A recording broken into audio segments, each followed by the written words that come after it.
Vamos lá. É, existência em Kant, algumas considerações. Isso é um esboço que está no meu blog. É melhor ler do que me ouvir falar, também pelo fato de que é uma coisa, algo complicada. Então vou ler.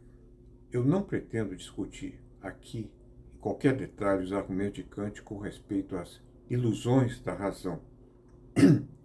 Eu quero considerar apenas a famosa crítica feita por ele ao argumento ontológico de Anselmo para provar a existência de Deus, uma vez que ela está na origem da mais importante linha de pensamento com respeito ao conceito de existência. Segundo esse argumento, Deus, por ser o que de maior pode ser pensado, precisa ter a propriedade de existir. Caso contrário, nós iríamos nos contradizer, acreditando sermos capazes de pensar algo maior do que o de maior pode ser pensado. Para Kant, o problema com o argumento se encontra no fato de que a existência não é um predicado. Por isso, a atribuição de existência não adiciona nada ao conceito. A existência de uma nota de 100 thalers nada adiciona ao conceito de 100 thalers, diz ele. Não é muito acertado, no entanto, dizer que a experiência não é um predicado. Mais apropriado é dizer que a existência é algo como um predicado de ordem superior. Gottlob Frege, no final do século XIX, percebeu isso. Para ele, a existência é a propriedade de uma função conceitual, o conceito, de que sob ela cai ao menos um objeto. Por exemplo, quando digo que a Lua da Terra existe, estou dizendo que ao menos um objeto cai sob o conceito de Lua da Terra.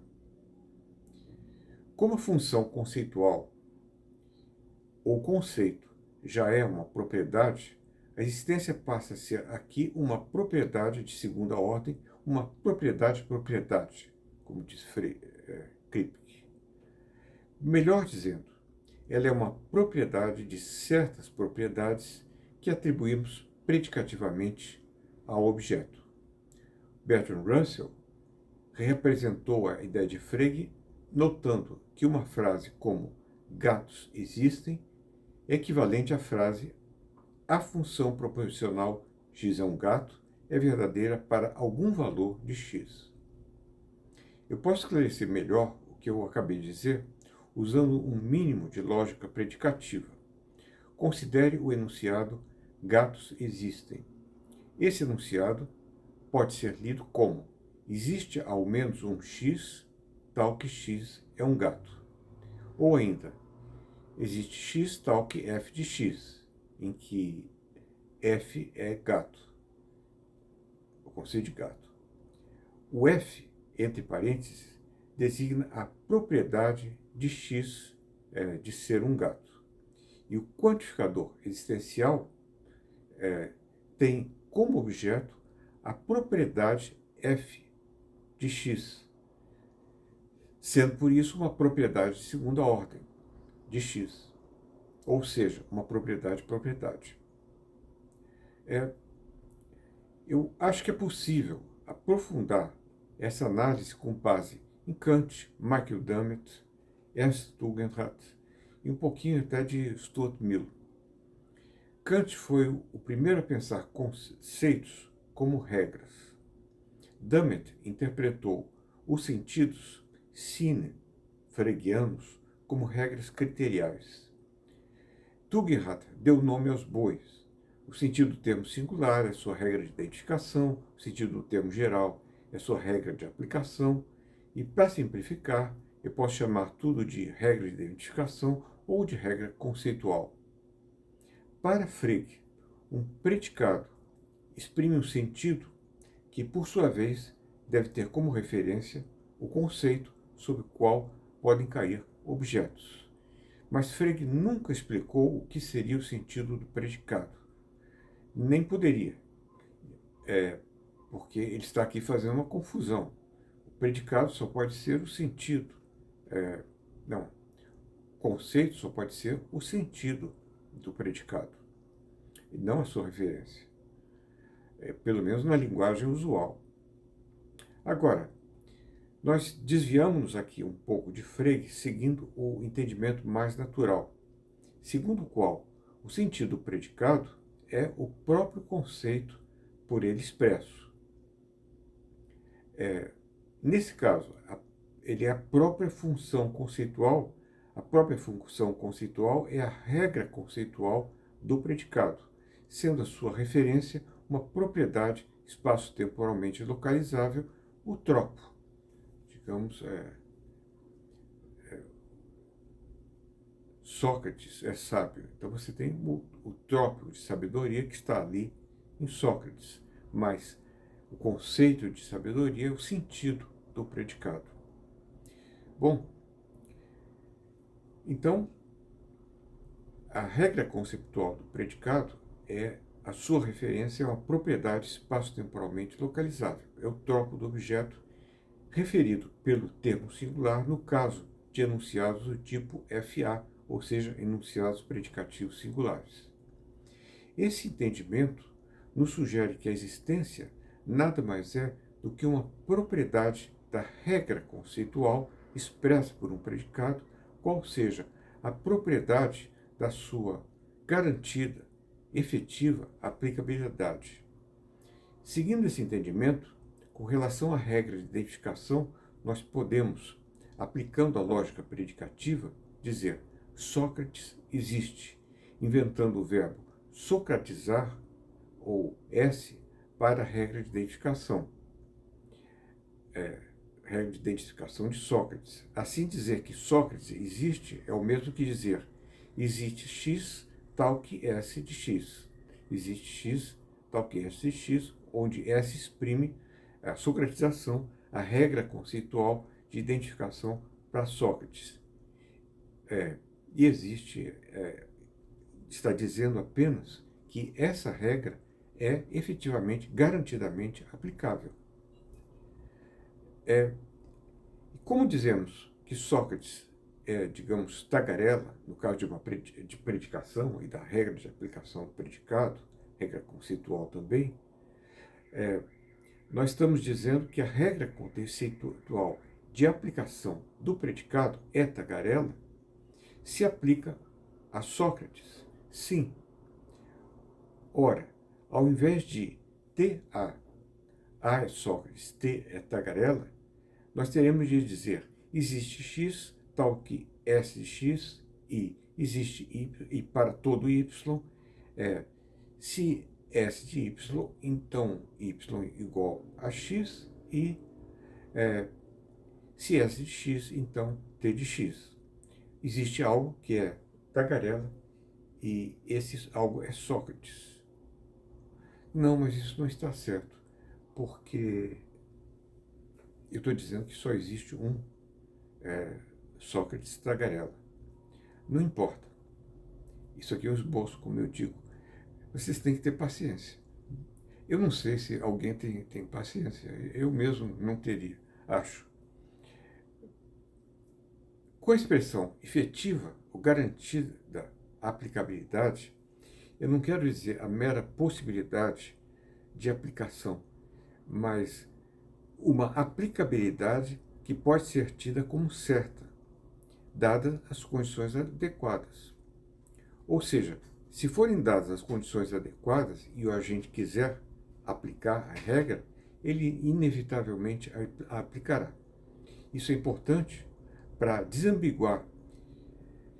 Dizer que a existência é afetiva ou efetiva ou garantida aplicabilidade da regra de atribuição de um predicado exclui a ideia de que essa aplicabilidade seja meramente hipotética. Essa é o que considero uma mais aproximada paráfrase da sugestão freguiana de que a existência é propriedade de um conceito de que ao menos um objeto cai sobre ele. O que eu estou querendo dizer é que a existência é realmente uma metapropriedade de um objeto ou um tropo, um particular. Essa metapropriedade é a propriedade da regra de identificação do particular de ser garantidamente aplicável, ou efetivamente aplicável. Garantidamente no sentido de que, por alguma razão, pode ser por verificacional, direta ou indireta, nós temos a certeza de que nós podemos aplicá-la. É a mesma coisa que dizer que ao menos um objeto cai sob o conceito, só que tratando de regras conceituais. A aplicabilidade pode ser garantida por verificação direta. Exemplo, o cavalo está no estábulo, existe porque eu o vi, mas também por sua coerência com outros enunciados. Como essa é uma escola de equitação, eles devem ter cavalos no estábulo. Note-se que para a efetivação de um juízo de existência é necessário que existam sujeitos epistêmicos capazes de aplicar a regra quando postados na situação adequada, mas apenas para a efetivação do juízo epistêmico. Não quer dizer que para a existência das coisas precisam existir sujeitos epistêmicos. A existência, enquanto tal, não é o mesmo que o juízo de existência.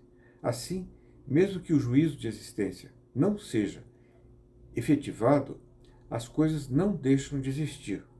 Daí que a existência não é um conceito antropomórfico. Não é necessário sequer que as regras conceituais em questão existam. O importante é que, caso elas existam, e caso existam agentes cognitivos que queiram aplicá-las e que estejam em situações adequadas para aplicá-las, elas se demonstram garantidamente aplicáveis. Uma objeção importante à sugestão acima de que a existência é uma propriedade das regras conceituais de serem garantidamente aplicáveis no sentido exposto, uma objeção de que ela se encontra na ideia de que, se consideramos a existência como a propriedade de uma regra conceitual, parece que ela se encontra flutuando acima e além do objeto do qual afirmamos existência. Daí as soluções de primeira ordem do que seja existência, elas têm uma certa razão, mas eu não sei se elas terão razão quando aplicadas à minha paráfrase do que Frege sugeriu. Paráfrase em termos de propriedades, metapropriedades, que são propriedades de regras e metapropriedades dos particulares. Bom, a resposta consiste em inverter o modo de exposição. Nós podemos igualmente considerar a existência como uma propriedade disposicional do objeto, qual seja a metapropriedade de objeto de ter a sua regra conceptual de identificação garantidamente aplicável a si mesmo, uma vez dadas as condições adequadas. Há objetos que não possuem essa metapropriedade disposicional. Eles são os objetos meramente concebidos ou imaginados. Por exemplo, a Torre de Babel. Ela não tem a propriedade metadisposicional de ter a sua regra de identificação garantidamente aplicável a si própria. Já a pirâmide de Quéops é diferente. Ela possui a propriedade de ter a sua regra de identificação garantidamente aplicável a si mesma. Por isso dizemos que a Torre de Babel não existe, enquanto que a pirâmide de Quéops existe. Nesse caso, a existência passa a ser a propriedade de um objeto pertencente a um certo domínio, não importa qual, de ter a sua regra de identificação garantidamente aplicável a ele. Entendida dessa maneira, a concepção de existência como uma propriedade de ordem superior se torna bem mais aversa a objeções. Isso não está desenvolvido, mas eu imagino. O mesmo que acabei de dizer acerca da regra de identificação de um termo singular pode ser estendido à regra de aplicação do termo geral. Certamente, em um contexto ficcional, a Torre de Babel será considerada um objeto existente, pois esse objeto ficcional possui também uma disposição, que é a disposição de ter a sua regra de identificação garantidamente aplicável a si mesmo, como encontramos escrito no texto bíblico. Eu estou considerando aqui a Bíblia como um texto ficcional, obviamente. Com isso, explicamos também por que podemos dizer que tudo existe, uma vez que qualquer coisa concebível pode, enquanto tal, possuir a disposição de ter a sua regra conceitual de identificação garantidamente aplicável a si mesma. Com isso, explicamos, por fim, por que podemos dizer que a própria existência existe. É que a disposição da aplicabilidade das regras, de terem uma regra de identificação de ordem superior garantidamente aplicável a si mesmas, também é dada.